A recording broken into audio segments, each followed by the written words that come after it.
Hi guys! It's me, Denays Ann, and welcome to my YouTube channel. Kung bago ka lang sa aking channel, don't forget to subscribe and hit the notification bell para ma-notify ka sa mga next na videos ko.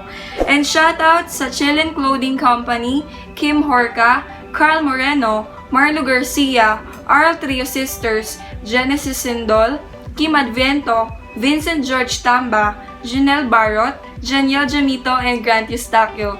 Thanks for supporting and watching my videos. Road to 1,000 subscribers na tayo. And sa mga first time lang nakapanood sa akin, this is my first vlog aside from doing my song covers. Ang dami na rin nagtatanong sa akin, why not try ko naman daw mag-vlog? So ito na nga. For today's video, ang gagawin ko ay magkukulay ako ng buhok gamit ang nabili ko sa Shopee na napaka-affordable ng price. Yun na yung Bremod hair color. Ito ay 50 pesos each lang, di ba napakamura, makakatipid tayo. At ang dami ring available na colors doon. Tignan nyo na lang kung nandun yung gusto nyong kulay. At ang napili kong kulay ay 8.0 light blonde. So kung bibili kayo nito, hindi mawawala dyan ang oxidizing cream. Lagi itong 1:1. Hindi ka pwedeng gumamit ng hair color na ito lang. Laging may hydroxide or oxidizing cream. At pagsasamahin mo sila. So, ang total price nito ay 75 pesos. Meron din namang available sa Bremod na hydroxide or oxidizing cream. Nagkataon lang talaga na dun sa nabili kong shop, hindi available yun. So, lalagay ko sa description yung nabilang ko na shop sa Shopee. Diba, imbes na magpasalon tayo na ang price ay nasa 500 plus, depende pa kung short or long yung hair mo. And kung makikita nyo sa buhok ko, long ito, kaya malaki yung magagastos ko kapag nagpasalon ako. At never ko pang natry itong Bremod hair color. Napanood ko lang dun sa mga reviews and feedbacks na maganda nga talaga to and napaka-effective sa buhok. Hindi na talaga kailangan na magpa-bleach pa. Diba kapag nagpa-bleach ka, masyadong delikado, baka ma-damage yung hair mo at posibleng maging brazy or maglugas yung buhok mo. Kaya mahirap na. Etong Bremod hair color, makakatipid lang tayo and posible mo na siyang magawa sa bahay.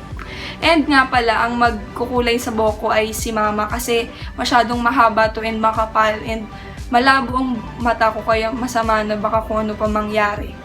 At di ba kapag nagpapakulay tayo sa buhok sa mga salon, kailangan natin gumamit ng barber's cape or kapa. Yung nilalagay natin sa dito para hindi mamansyahan yung damit natin. Kaya nag-DIY kami ng kapa na gawa dun sa payong namin na sira. So kung meron kayong mga payong na hindi na ginagamit or sira na, pwede nyong kunin ito, yung tela niya, tapos gupitin nyo sa gitna ng bilog na kasya sa ulo nyo. Pwede nyo yung gamitin bilang pang-protection sa skin nyo at sa damit nyo rin para hindi mamansyahan.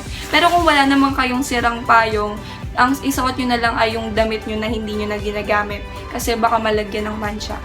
So yun nga, without further ado, let's start.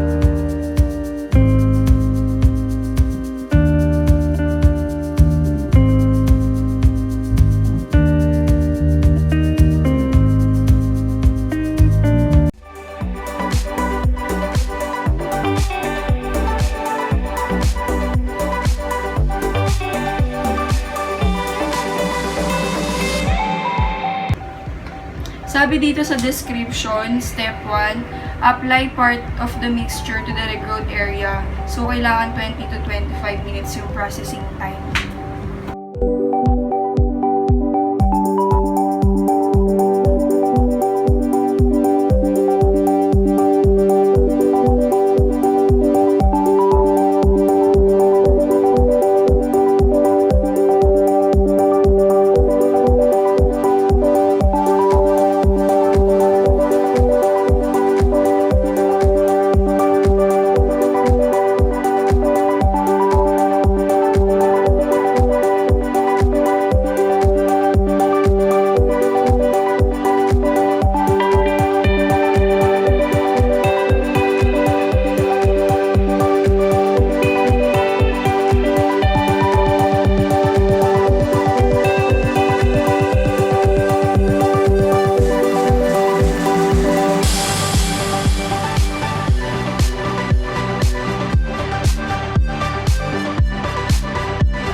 minutes later. So, ayan guys, natapos na akong kulayan ni Mama sa buhok and nakadalawang tube kami kasi mahaba yung buhok ko. Pero meron pa namang sobra. Kaya maghihintay ako ng at least 30 minutes. Sana kumulay ito.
So guys, ito nga pala yung kinalabasan ng paggamit ko ng Bremod hair color. After ko nga palang banlawan ito ng maigi, gumamit ako ng conditioner para hindi maging dry yung hair ko. So, i-rate ko to ng 5/5 kasi happy ako sa naging result niya. Lalo na kapag maliwanag, kitang-kita yung kulay. O diba, for only 75 pesos, makakatipid ka na and maa-achieve mo pa yung gusto mo na hair color. So, hope you guys enjoyed my video. Don't forget to put a thumbs up and comment down sa mga gustong magpa-shoutout and any suggestions for my next videos. So again, I'm Denays Ann. Thanks for watching and bye!